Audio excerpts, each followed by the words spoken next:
किस लिए आई हैं आप यहाँ ईदगाह मैदान में? हम सीएए और एनआरसी के खिलाफ लड़ाई लड़ रहे हैं, इसीलिए हम हजारों की तादाद में इकट्ठा हुए हैं। यही हमारी लड़ाई है। जो इन्होंने एनआरसी और सीएए लागू किया है, इसे वापस लें। और जो कह रहे थे अच्छे दिन आए हैं, बुरे और बहुत बुरे दिन आ गए हैं। हालांकि गृह मंत्री अमित शाह साहब कहते हैं कि हमने कानून एनआरसी वगैरह ये नाफिज ही नहीं किया है। आप क्या कहती हैं इस पर?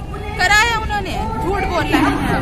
संसद में बोला है, हमारे पास सबूत है इस बात का। हम ऐसे थोड़े आ रहे हैं। परेशानियां होती हैं, बच्चों की पढ़ाई का नहीं है, आए दिन दंगे, आए दिन फसाद, आए दिन छुट्टियां, यही तो है। क्या कर रहे हैं? कुछ नहीं कर रहे हैं, कोई कुछ भी नहीं आया है आज तक। तो आप अगर नहीं कब प्रदर्शन कब तक जारी रखेंगे?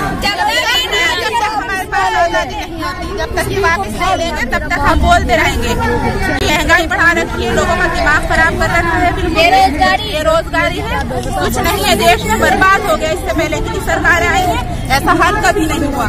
ये पहली सरकार ऐसी है जिसने इतना बर्बाद कर रखा है, देश को बिल्कुल खोखला कर रखा है। यही हमारी लड़ाई है और हम लड़ते रहेंगे सब एक साथ हैं। और जो हमारे साथ हिंदू हैं, हम उनके भी शुक्रगुजार हैं कि वो हमारे साथ है और हमारी लड़ाई जारी रहेगी इंशाअल्लाह। आप क्यों आई हैं यहाँ पर? आज हम यहाँ एनआरसी और सीएए के खिलाफ आए हैं, जो कि मोदी जी ने लागू की है। ये बिल्कुल गलत है। वो ये कहते हैं कि मुसलमान इस मुल्क के नागरिक नहीं हैं और इनको यहाँ से निकाला जाए। हमारे बल्कि ऐसा नहीं है, हम यहीं के नागरिक हैं, हम यहीं पैदा हुए हैं और यहीं पे मरेंगे। हमारे बुजुर्गों ने बहुत लड़ाइयाँ लड़ी हैं, मुल्क आज़ाद कराया उन्होंने अंग्रेजों से, इसलिए हम यहीं रहेंगे, हम कहीं नहीं जाने वाले। हमारी मोदी जी से दरख्वास्त है कि वो अपना ये काला कानून वापस लें और जो इतनी जाने गई हैं कोशिश करें अब ये जाने न जाएं। मोदी जी ने कहा है कि मतलब कोई ऐसा मैंने लागू नहीं किया है। ये मोदी जी ने नहीं, ये गलत है बिल्कुल। मोदी जी ने कहा है कि ये एनआरसी उन्होंने लागू की है, इसका हमारे पास सबूत है। ये जो उन्होंने अमित शाह जी ने ये संसद में बोला है।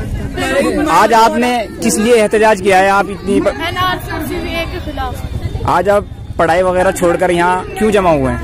एनआरसी के लिए। और क्या आप क्या मांग करना चाहते हैं? मोदी जी से क्या मांग करना चाहते हैं आप? हम इसको कैंसिल करवाना चाहते हैं, हमें आजादी चाहिए। कब तक आपका एहतजाज जारी रहेगा? जी, कब तक जारी रहेगा आपका एहतजाज? बिल वापस नहीं हो जाएगा।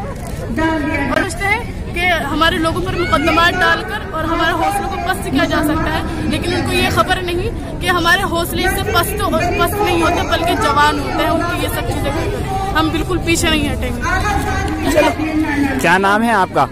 मोहम्मद सलीम। आज आप यहाँ ईदगाह मैदान में आई हैं, तो आपको आपके घर वालों ने मना नहीं किया? मना करेंगे, हम अपने हक के लिए लड़ रहे हैं, अपनी आज़ादी के लिए लड़ रहे हैं। और जो ये बिल पास हुआ है एनआरसी सीएए, इसके विरोध करते हैं। जैसे आसाम में आपने देखा, वहाँ पे लोगों को किस तरह बेदर्दी से निकाला गया, वहाँ की औरतों को किस तरह निकाला गया, वहाँ के बुजुर्ग तड़पते रह गए, रोते रह गए, बिलखते बिलखते छोटे छोटे बच्चों को उन्होंने एक जगह उठाकर फेंक दिया। वो इसी तरह इंडिया में भी करना चाहते हैं और हम ये नहीं होने देंगे। आप क्या मांग करना चाहती हैं मोदी जी से? हमारी मोदी जी से कुछ और मांग नहीं है, सिर्फ इतनी मांग है कि वो अपना एनआरसी और सीएए एनपीआर को वापस ले। ये बिल बिल्कुल गलत है, ये मुसलमानों के खिलाफ है, इसे विरोध करना चाहिए। इसलिए हम आज यहाँ पर इकट्ठा हुए हैं। और मोदी जी देश संभालने की बात कर रहे हैं, तो वो दिखाइए हमें कि कैसा डेवलपमेंट है। हिंदू को मुस्लिम से लड़वा रहे हो, स्टूडेंट को स्टूडेंट से लड़वा रहे हो, ये कैसा विकास है? ये कौन सा डेवलपमेंट है? मोदी जी बताइए जरा हमें आप। अगर ये बिल वापस नहीं हुआ तो क्या आप दोबारा फिर एहतजाज करेंगी? बिल्कुल, जब तक ये प्रोटेस्ट चलता रहेगा, जब तक एनआरसी और सीएए बिल वापस नहीं हो जाता, जब तक हम लड़ते रहेंगे, अपने हक के लिए लड़ेंगे। शुक्रिया जी। आप क्यों आई हैं यहाँ पर? हम अपने घर का काम काज छोड़कर, अपने बच्चों को छोड़कर इसलिए आए हैं कि जो मोदी जी ने एनआरसी लागू की है बहुत गलत है। और वो जब तक इसको वापस नहीं लेंगे, जब तक कि हम यहाँ पर इकट्ठा ऐसे ही होते रहेंगे। इसके लिए हमें रात दिन क्यों न अपना गंवाना पड़ेगा। कब तक एहतजाज जारी रहेगा? जब तक रहेगा, जब तक कि वो लिखित रूप में नहीं दे देते। अच्छा, शुक्रिया।